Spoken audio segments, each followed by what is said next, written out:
2024 ఎన్నికలు జరిగే నాటికి మందనేది లేకుండా చేసిన తర్వాతనే ఓట్లు అడుగుతానని చెప్పి ప్రతి అక్కకు చెల్లమ్మకు నేను మాటిస్తా ఉన్నాను. గవర్నమెంట్ లో ఖాళీగా ఉన్న మొత్తం 2,30,000 ఉద్యోగాలు రిలీజ్ చేస్తాను అని చెప్పి మీ అందరికీ కూడా నేను మాట చెప్తా ఉన్నాను. ప్రతి సంవత్సరం జనవరి 1వ తారీఖున ప్రభుత్వ ఉద్యోగాల భర్తీకి క్యాలెండర్ కూడా విడుదల చేస్తాను అని చెప్పి మీ అందరికీ కూడా హామీ ఇస్తా ఉన్నా.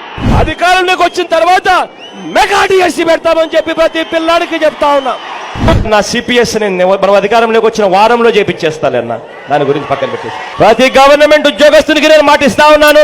రావాల్సినవన్నీ కూడా కరెక్ట్ గా సమయానికి వచ్చేట్టుగా, ప్రతి డిఏ సమయానికి వచ్చేట్టుగా చేస్తానని చెప్పి కూడా ప్రతి ఉద్యోగస్తుడికి హామీ ఇస్తా ఉన్నా.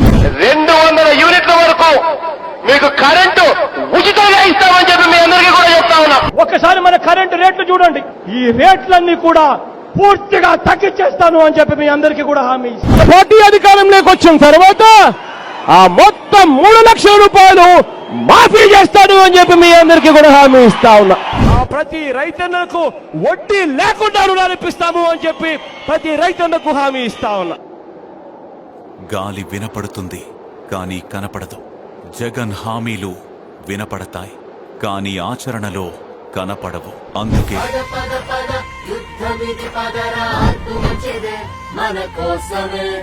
గాజు గ్లాసుకు ఓటు వేద్దాం, మన జీవితాలు మార్చుకుందాం. మార్పు మంచిదే.